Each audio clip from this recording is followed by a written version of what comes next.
First Contact and Invasion. The command deck of the Vesperan flagship, the Eternal Glory, hummed with activity as Supreme Commander Xerix studied the holographic projection of a small blue planet.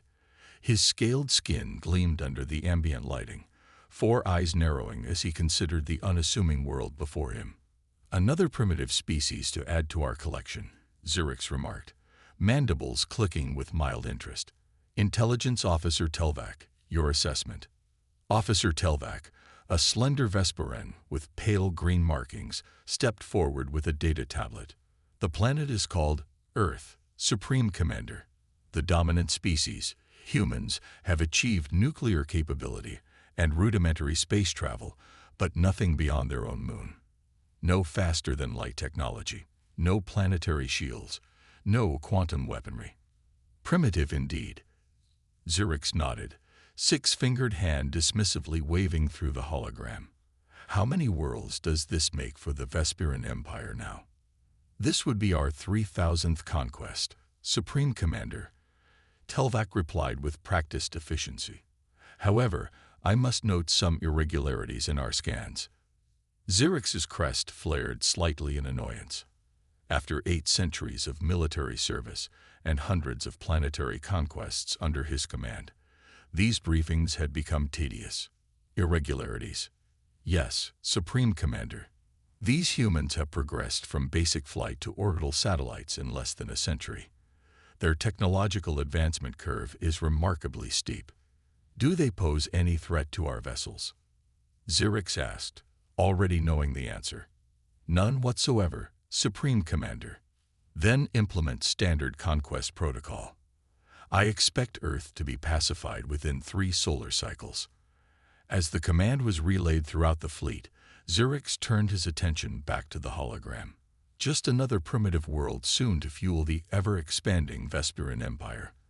The Supreme Commander had no way of knowing that this small blue planet would soon become the Empire's greatest regret. Dr. Elena Rodriguez nearly dropped her coffee when the alarm blared through NASA's Deep Space Monitoring Station. The readouts on her screen showed multiple massive objects decelerating at the edge of the solar system. "That's impossible," she whispered, fingers flying across her keyboard to verify the data. "Mark, get in here now." Colonel Mark Chen rushed into the room, still adjusting his uniform. "What is it?" Elena pointed at the screen where multiple red dots moved with impossible precision. "These objects just appeared at the edge of our solar system. They're moving at speeds that violate everything we know about physics." Mark's military training kicked in immediately. "How long until they reach Earth?" "At their current velocity, less than 36 hours. "Aliens," Mark breathed, the word hanging heavy in the quiet room. Elena nodded grimly. "What else could they be? Nothing human made moves like that." Within an hour, the emergency session of the United Nations Security Council had convened. Military leaders and heads of state from around the world gathered to face an unprecedented crisis. The atmosphere was tense as General Diana Williams presented the confirmed data. "The objects will reach Earth orbit tomorrow," she concluded. "Based on their movement patterns, we are dealing with an organized fleet of spacecraft. We must assume this is first contact with an extraterrestrial civilization." President Alejandro Vega of the United States looked around the room. "Options?" Russian President Ivanov shook his head. "We have nothing that can stop a civilization capable of interstellar travel." Then, for the first time in human history, President Vega stood slowly. "We must stand truly united. As of this moment, all international conflicts are suspended. All military assets will operate under joint command." As dawn broke over major cities around the world, citizens awoke to news that would forever change human history. Humanity stood at the precipice, unaware that they were about to surprise the galaxy. The Vesperan ships appeared in Earth's skies like artificial stars, gleaming and ominous. Around the world, millions stood in streets, on rooftops, in fields, all looking up with a mixture of awe and terror. Military bases buzzed with activity while civilian broadcasts urged people to remain calm. Supreme Commander Xerix stood on the bridge of the Eternal Glory, satisfaction evident in his posture. Communication established with their global leadership network, reported his communications officer. Excellent. Deliver the standard terms.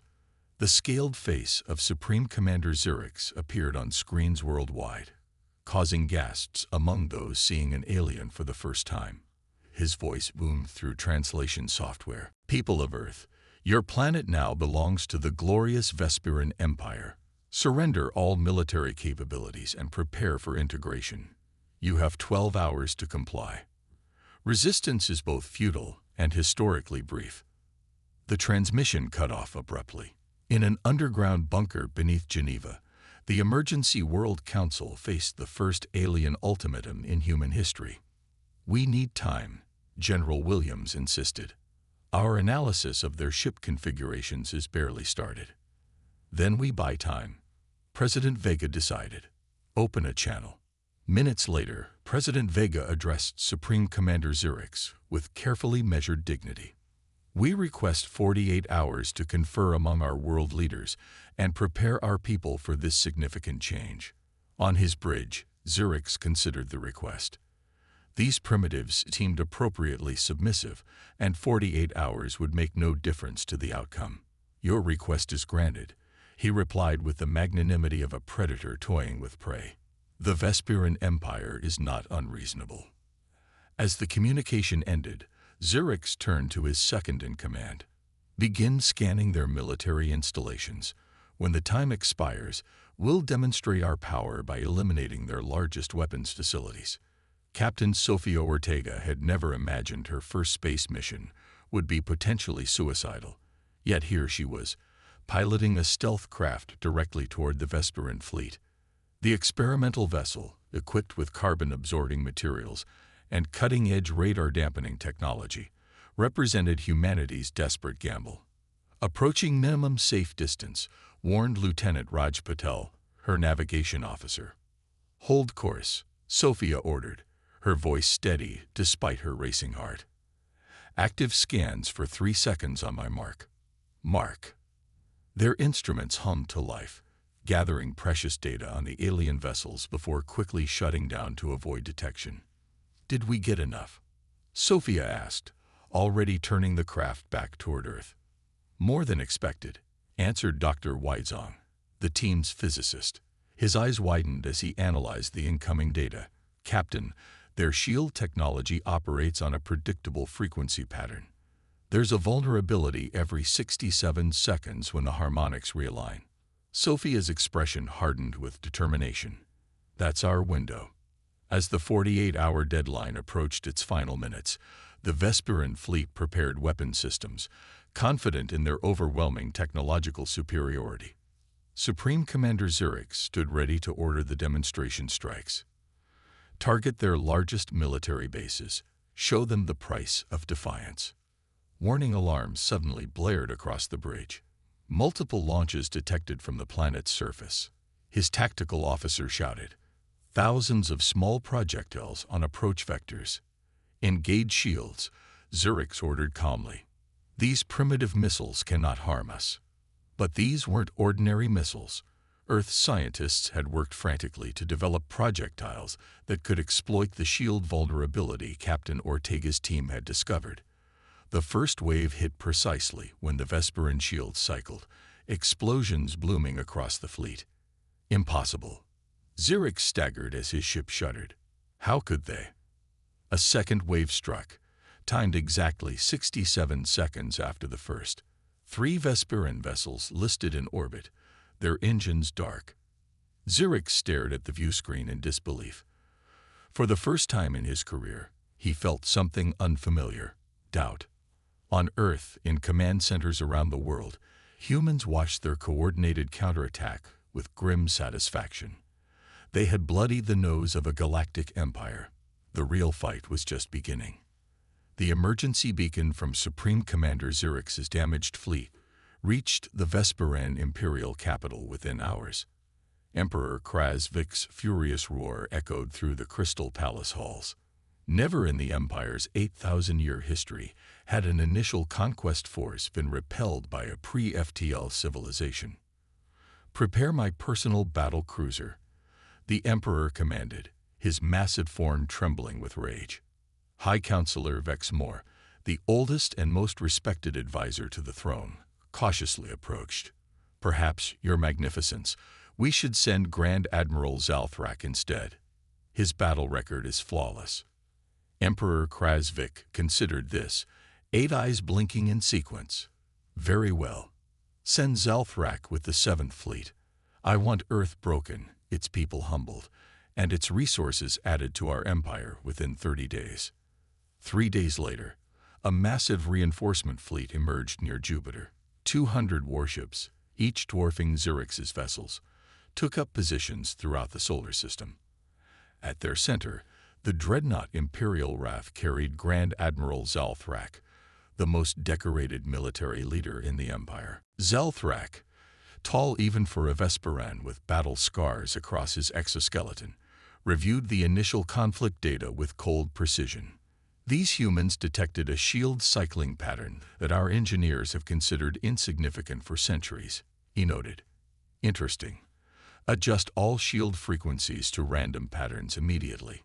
His orders spread through the fleet. "We will not underestimate them again." In laboratories beneath Geneva, Dr. Elena Rodriguez worked frantically alongside international teams of scientists, surrounded by salvaged pieces of Vesperan technology from damaged ships. They raced against time, reverse engineering alien systems that operated on principles both familiar and revolutionary. Their metal alloys respond to electrical currents in fascinating ways, Elena explained to the military observers. "We've already replicated a basic version of their shield technology." General Williams looked skeptical. "In just days? That's impossible." "Normally, yes," Elena agreed, wiping sweat from her brow. "But we're not starting from scratch. We're reverse engineering existing technology. And surprisingly, some of their underlying principles align with theoretical work we've been doing for decades." Across the room, a prototype shield generator hummed to life, creating a shimmering barrier around a test vehicle. "It's not as powerful as theirs," Elena admitted, "but it's something they won't expect us to have." Humanity Unleashed. Admiral James Watkins had spent 30 years in naval warfare, but nothing had prepared him for commanding Earth's first space fleet. His forces, hastily retrofitted satellites and experimental spacecraft, armed with adapted weapons, hid among the asteroids between Mars and Jupiter. Their formation is predictable, Watkins told his captains over secure channels. "They're using textbook naval tactics, spreading out to cover maximum territory. They don't expect us to fight in space at all." "That's our advantage," Captain Ortega added. She'd been promoted after her intelligence-gathering mission. "We've studied their movements. They follow rigid doctrines, expecting enemies to do the same." When the human forces struck, they came from multiple vectors, using the asteroids as cover. Their adapted weapons targeted the Vesperan ships' now identified vulnerable points. Propulsion systems and sensor arrays rather than attempting to penetrate shields. 3 Vesperan cruisers found themselves suddenly blind and adrift. When larger ships moved to assist, hidden human forces ambushed them from new directions. Grand Admiral Zalthrak watched the tactical display with growing frustration. The human forces refused to engage in proper battle formation. They struck, vanished, then reappeared elsewhere. Their weapons shouldn't have been effective against Imperial technology, yet somehow they were. "They adapt too quickly," Zalthrak muttered. "They're learning our weaknesses faster than we can compensate." The most troubling report came from the colony world Nexus 7. Somehow humans had already launched a counterattack there, freeing captive species and disrupting Imperial control. Zalthrak composed his message to Emperor Krasvik carefully. "The conquest of Earth will require significantly more resources than any previous campaign. These humans employ unpredictable tactics and demonstrate technological adaptation rates unprecedented in our records. I recommend a full Imperial Armada deployment." As he sent the transmission, alarms blared through his dreadnought. Another human attack had begun, this one larger and more coordinated than before. Dr. Rodriguez hadn't slept in 5 days. Her eyes burned as she studied the partially disassembled Vesperin faster-than-light drive. Teams of engineers and physicists surrounded her, each focused on different components of the alien technology. The principle is similar to our theoretical Alcubierre warp field models, Elena muttered, but they've solved the negative energy problem we couldn't crack. She adjusted her glasses and pointed to a crystalline structure at the core of the device. This material doesn't exist on our periodic table. It must be artificially created.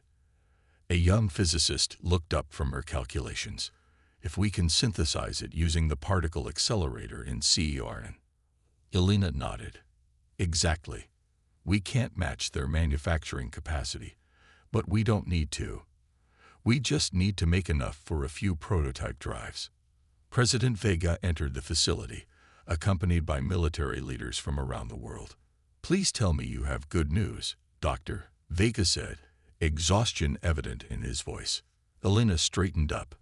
Mr. President, within 2 weeks, I believe we can build Earth's first faster-than-light spacecraft. The message traveled secretly, carried by captured Vesperin communication technology. It reached dozens of worlds conquered by the Empire years or centuries before. On each planet, resistance groups gathered around receivers, hearing human voices for the first time. This is Admiral James Watkins of Earth. We have successfully repelled 2 Vesperin invasion forces. We offer alliance to all who wish to break the Empire's chains. The time to fight back is now. On Teller Prime, conquered 80 years earlier, Resistance leader Cora gathered her cell members. If humans can fight back, so can we.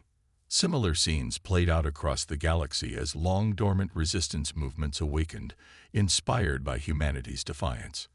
Captain Ortega's ship, the Defiance, slipped through the darkness of space, its newly installed FTL drive humming with power. 5 other ships followed in formation, humanity's first interstellar battle group. Target in range, her tactical officer reported. Vesperin supply depot on the edge of the Proxima system. Ortega nodded. Begin the attack. Remember, we want their communication hub intact. The human ships struck with precision, disabling Vesperin defenses before they could respond. Within 20 minutes, the depot was under human control, its vast stores of Imperial technology and weapons seized for Earth's growing resistance. Download their navigational database, Ortega ordered. We need the locations of every Imperial outpost, fleet position, and supply line. As her crew worked, Ortega studied the star map displayed on her command console. The Vesperin Empire sprawled across thousands of light years, dwarfing humanity's single-planet resistance. Yet something was happening that the Empire had never faced.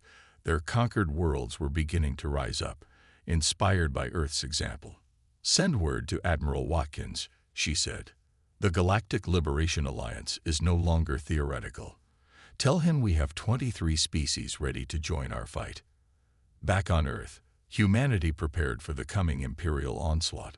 Factories worldwide converted to war production. New technologies incorporating Vesperin principles emerged daily.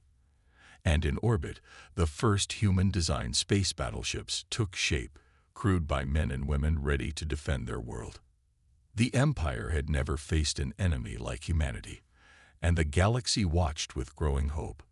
The Epsilon system blazed with weapons fire, hundreds of Vesperin warships against the smaller but more numerous vessels of the Galactic Liberation Alliance, engaged in the largest space battle in galactic history. Admiral Watkins stood on the bridge of the Humanity's Hope, Earth's first purpose-built battleship. His weathered face remained calm as reports flooded in from across the battlefield.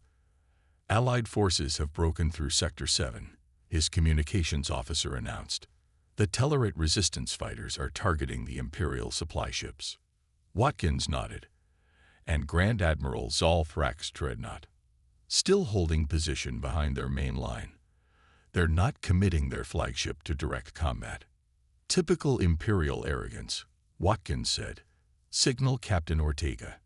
Execute Phase 2.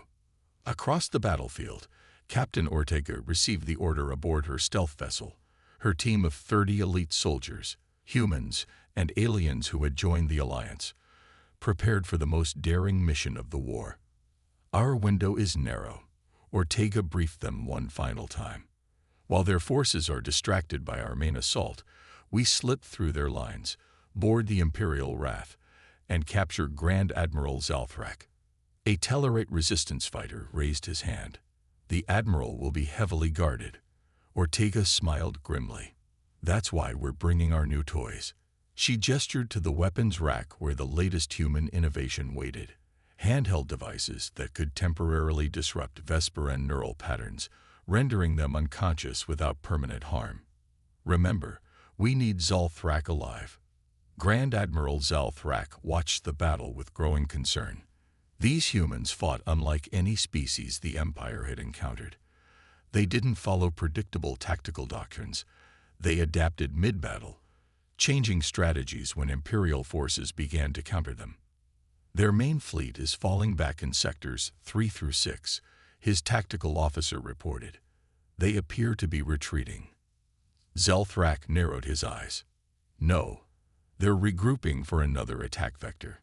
He turned to his security chief. Double the dreadnought's shields. I sensed deception. Before the security chief could respond, alarms blared throughout the massive ship. Intrusion detected in Shuttle Bay 4. A voice shouted over the comm system. Unknown boarding party. The communication cut off abruptly. Zalthrak reached for his personal weapon. Lock down all decks.